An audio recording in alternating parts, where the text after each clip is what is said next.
Oh, hi there. It's me, Ryan Gosling, actor from famous movies such as The Notebook.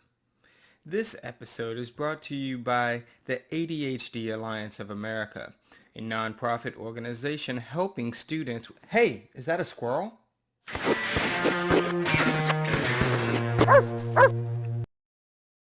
So the AP government curriculum doesn't specifically mention earmarks, but it does mention pork barrel spending, and they're pretty much synonymous.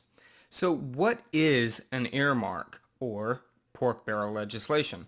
Well, quite simply, it is when you have a large spending bill and there's add-ons or amendments to the bill that designate money for a specific purpose in a legislative district. For example, a representative in an urban area may want money for a larger space for after-school clubs, like the Boys and Girls Club. A representative in a district that houses a university may want grants so that the university can research a specific topic. That's a type of categorical grant, a project grant to be specific. Another example might be a representative that serves a port city, and they want funding to dredge up the port to allow larger ships to dock there. Perhaps they want an expansion of the interstate that runs through their districts because, after all, liberals, conservatives, Republicans, Democrats, we can all pretty much agree that traffic sucks. Earmarks have been part of the budget for a very long time. For example, Cape Henry Lighthouse in Chesapeake, Virginia was built due to an earmark in 1792. However, over time, they've become much reviled.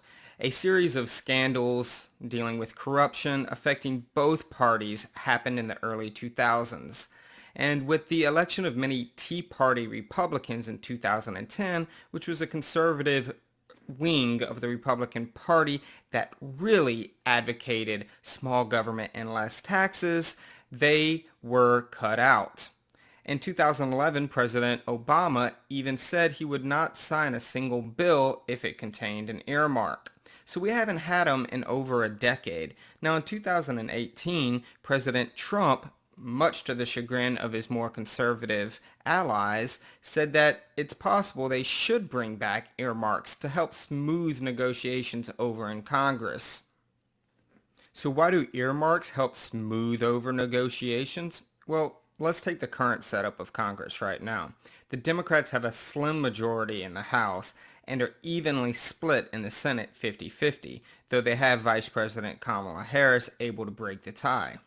You have some moderates in the House like Connor Lamb of Pennsylvania. Moderates typically don't agree with most of the agenda of either party, whether it's moderates on the Republican side or moderates on the Democratic side.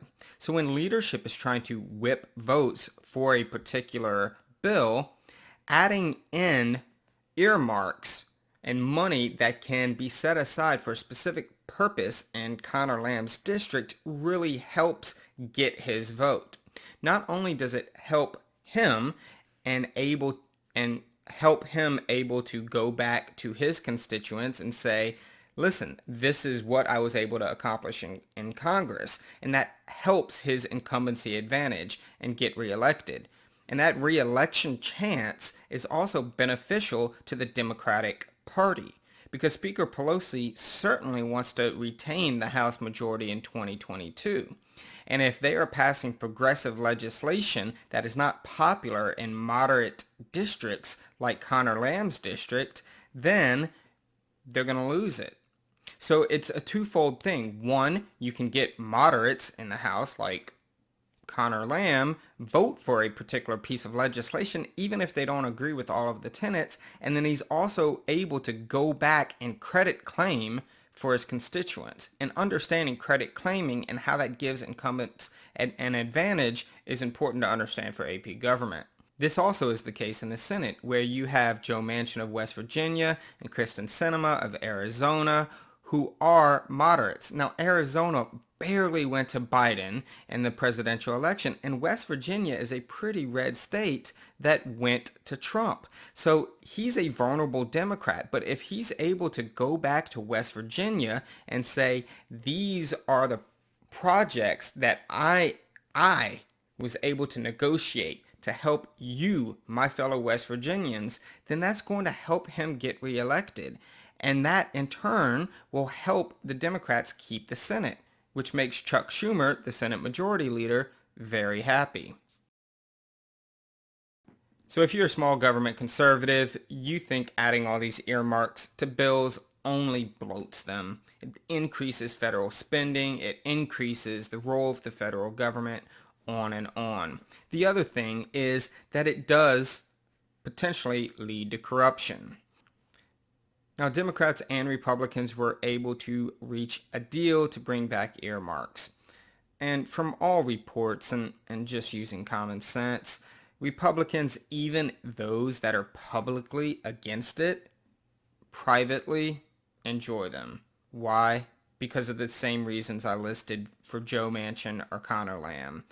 They can try to get things done for their legislative districts, even if it means voting for a Democratic bill that otherwise they would not vote on.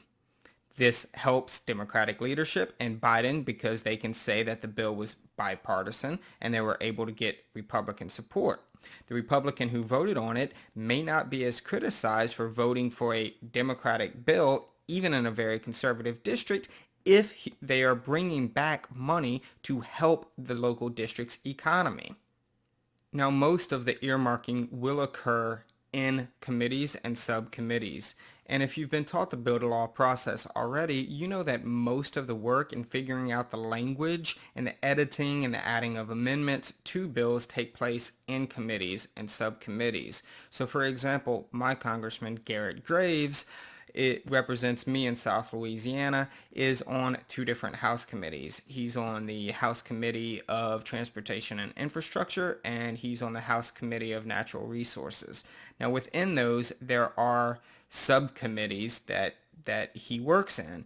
One subcommittee is on water resources and the environment, and that's why he's able to try to promote programs for flood control or perhaps coastal erosion that affects South Louisianians. And then for the other committee, he's on the subcommittee of energy and mineral resources. And Louisiana, as a state that relies on oil and gas for much of their economy, those are the committees and subcommittees that he wants to be on. If you are a congressman in Iowa, then you're going to want to be on the agricultural committee. So the earmarking will be done in those subcommittees. And again, it's going to help Garrett Graves to try to earmark money for specific projects that help the people in his district for flood control or coastal erosion. Both of those may not only protect people's homes from devastating hurricanes or potential flooding, but can impact the economy to help fishermen. And so even if he's perhaps ideologically opposed to it, he's definitely going to use earmarks to try to help his constituents and then credit claim during that re-election process. You may get essays in the scenario essay, which is question number 1 on the exam, in which you get a news story about potential gridlock, and it may ask how a Senate Majority Leader or potentially Speaker of the House can try to get other congressmen to vote for a bill to ease passage. And mentioning earmarks with one of those specific examples that I just gave you about my own congressman would be an excellent way to get the maximum number of points. Everybody have a great day and give your dog lots of belly rubs.